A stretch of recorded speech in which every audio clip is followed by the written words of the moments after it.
2018년 7월 관세 부과로 시작된 미중 무역 분쟁은 두 강대국 간의 큰 전쟁으로 번져서 지금까지도 계속되고 있는 국제 통상 이슈입니다. 트럼프 대통령은 집권과 동시에 국내법에 근거해서 다양한 보호무역 조치를 취했는데요. 중국은 무역 전쟁을 원하지 않는다면서도 미국의 조치에는 적극적으로 반격 조치를 실시했습니다. 그 결과 2018년 8월에 상호 추가 관세를 적용하기 시작하더니 트럼프 역시 미국이 말하는 불공정 무역 관행의 변화를 강요할 목적으로 총 3,700억 달러어치나 되는 중국산 수입품에 최대 25%의 관세를 부과했습니다. 여러분, 25%면 이게 엄청난 겁니다. 하여튼 그래서 2020년 1월 15일 1년 반 동안의 지리한 관세 전쟁 후에 역사적인 미중 1단계 무역 합의에 서명했는데요. 하지만 서명 이후 1년이 다 되어가는 지금까지도 미중 간의 평화는 찾아오지 않았습니다. 아니, 합의도 했다는데 도대체 무슨 일이 일어난 걸까요? 오늘의 통상이몽 주제는 미중 무역 분쟁 연대기입니다. 알기 쉽게 주요 사건별로 제가 하나하나 정리해드리겠습니다.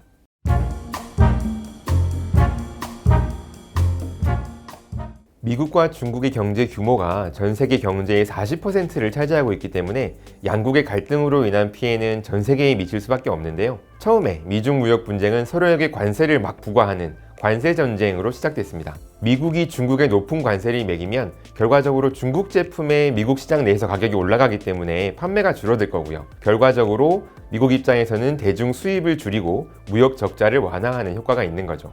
이렇게 관세로 시작된 미중 무역 분쟁이 드디어 1단계 합의로 잠잠해지나 했더니 코로나19가 터졌습니다. 트럼프를 비롯한 미국 최고 위급 인사들은 코로나19의 책임이 중국에게 있다라고 중국 책임론을 들고 나왔는데요. 그래서 1단계 합의와 함께 잠잠해지나 했던 분쟁 전선은 다시 넓어지기 시작했습니다.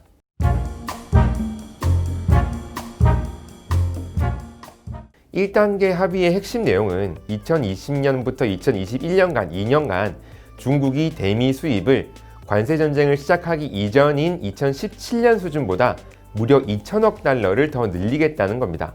그래서 올해 1월부터 7월까지 중국은 농산물 및 에너지의 대미 수입을 전년 대비 약 50.3% 그리고 7.9% 늘리는 등의 노력을 기울이긴 했지만 화웨이 제재 등 미국의 수출 통제나 코로나19 등 영향 때문에 같은 기간 공산품의 수입은 오히려 11.6% 줄어들었습니다. 합의문에 따르면 1년 차까지는 얼마, 2년 차까지는 또 얼마 이렇게 구매를 확대하겠다라는 약속이 있는데요. 매월 똑같은 금액을 수입한다고 가정했을 때 올해 7월까지 중국의 대미 추가 수입 실적은 목표액의 절반 정도, 즉 48.1% 정도에 불과했습니다. 이게 뭐냐면 매년 똑같은 금액을 수입한다고 했을 때 예를 들어 1월부터 12월까지 1,200원어치, 100원어치씩 수입을 한다고 하면 7월까지는 700원어치를 수입을 해야 되잖아요. 그런데 그 절반인 350원, 그러니까 1,200원을 수입해야 되는 사람들이 7월이 지나가는데 350원어치까지 수입을 못한 겁니다. 그래서 올해 말까지 일단 중국이 약속 이행을 못할 것이 거의 확실해서 아마 내년 초가 되면은 이게 또 다른 갈등 요소로 떠오를 텐데요. 새로 취임하게 될 바이든 대통령이 중국과의 무역 분쟁에서 어떤 입장을 취할지가 궁금한 시점입니다.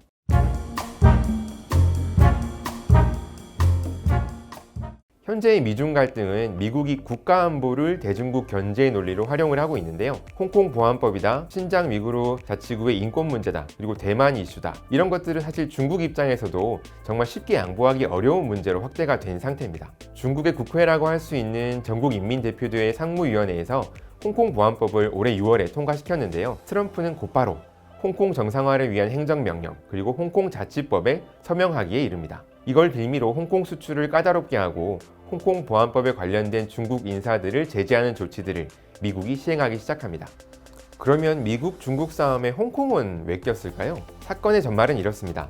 미국 정부는 1992년도 제정한 홍콩 정책법에 따라서 민주주의 국가인 홍콩에 공산주의 국가인 중국과는 다른 특별한 지위를 보장해왔는데요. 6월 말에 중국이 홍콩 내 반중 행위를 최고 무기징역형에 처하는 홍콩 국가보안법을 제정하니까 드디어 미국도 대홍콩 특별대우, 기존의 특별대우를 박탈하게 된 거죠. 그래서 8월 11일 미국 관세국경보호청은 홍콩산 대미 수출품에도 중국산, 즉 메이드 인 차이나라고 표기를 해야 된다, 이걸 의무화한다고 발표를 했고 최종적으로 최근 11월 9일부터 시행되고 있습니다. 이제 메이드 인 홍콩이라는 말이 미국에서는 없어진 건데 이번 조치는 사실 홍콩을 경유해서 미국에 수출하던 중국 회사에 타격을 가하겠다라는 조치로 해석을 할 수 있습니다. 홍콩도 가만히 있지 않았죠. 홍콩은 미국의 이런 조치를 WTO에 제소를 했고요. 그러면 신장 위구르 인권 탄압 이슈는 또 뭐냐고요? 미국은 중국 신장 위구르 자치구에서 강제 노동 행위가 있다라고 하면서 이거를 또 대중국 공격 카드로 꺼내 들었는데요. 트럼프 대통령은 위구르 인권 정책 법안에 서명을 해서 신장 위구르 사태에 책임이 있는 중국 최고 지도부 중앙정치국 25명에 속하는 인사 4명에 대한 제재를 가합니다. 물론 중국도 가만히 있지 않았죠. 똑같이 신장 인권 문제를 제기한 미국 상원의원 4명에게 동등한 제재를 중국 측에서 가하면서 신장 위구르 갈등이 본격화됐고요. 미국 관세국경보호청은 신장 위구르의 일부 제품이 강제노동으로 생산했다고 하면서 신장산 제품 중에 의류나 면화 등의 제품을 수입 금지 조치합니다.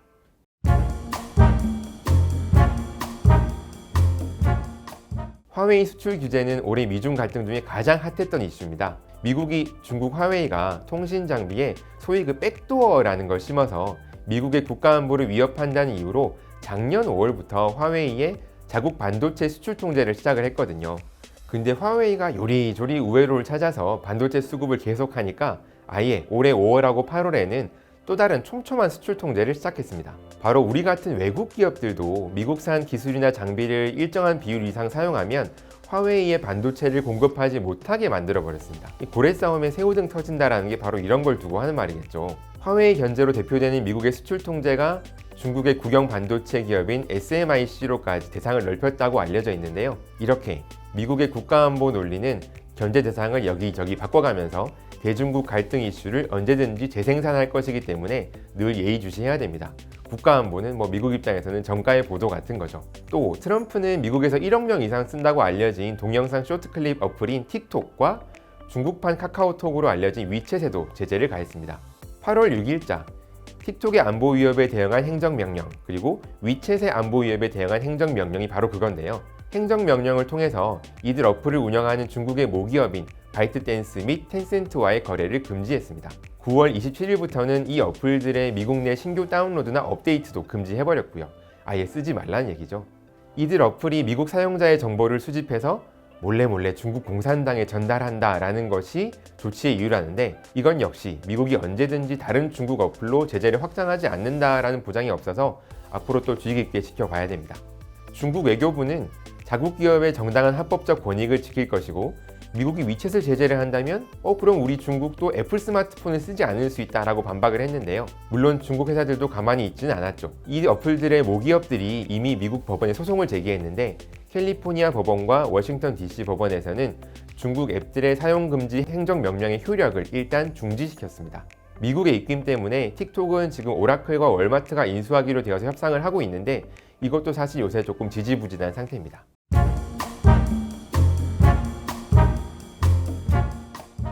(1단계) 합의가 이루어지면서 미중 간에 드디어 평화가 찾아오나 했더니 오히려 갈등 영역이 더 늘어난 양국의 무역 분쟁. 중국에 대해서 바이든 새 대통령은 트럼프 전 대통령과 다른 태도를 보일까요?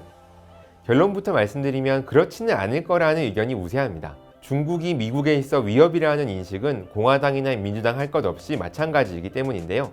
게다가 경제 분야만 할 것이 아니라 백악관이다, USTR이다, 국방부다 할 것 없이 대부분의 미국 부처가 매년 중국 위협에 대한 보고서를 꾸준히 내면서 이론적으로 대중국 공격에 대한 재무장을 거듭하고 있거든요. 문제는 중국도 가만히 당하고 있지만 않는다는 데 있습니다. 특히 중국의 조치가 무서운 점은 어떤 이슈에 대해서는 바로바로 미국의 보복 조치를 가하지만 어떤 이슈는 또 시간차를 두고 6개월이나 1년이 지난 후에 그동안 칼로 갈고 닦은 보복 조치를 확 내놓기도 한다는 건데요. 중국은 올해 9월 신뢰할 수 없는 기업 명단에 대한 규정이라는 규정을 발표하고 10월에는 수출통제법이라는 법을 내놨는데요. 이들 법규에 보면 중국의 안보나 국가 이익에 해를 끼치는 외국이나 기업에는 실제 상황에 근거해서 보복할 권리를 명시를 하고 있는데, 이거는 작년 6월부터 화웨이라는 중국 기업을 톡 집어서 제재한 미국에 대한 대응책이라는 평가가 우세합니다. 더구나 이들 조치에 우리나라 같은 제3국이 관련될 수도 있어서 우리 기업에 세심한 주의가 필요합니다. 오늘 내용 어떠셨나요? 바이든이 대통령이 된다고 해도 미중 무역 분쟁의 큰 흐름은 앞으로도 계속될 전망입니다. 일각에서는 전술은 바뀌더라도 전쟁은 계속된다라는 표현을 쓰는데요. 앞으로도 쭉 지켜봐야 될 사항들이 많습니다. 통상이몽은 새롭게 이어지는 미중 무역 분쟁 관련 이슈를 앞으로도 발빠르게 정리해서 알려드리겠습니다. 그러면 다음 컨텐츠로 또 찾아뵐게요. 고맙습니다.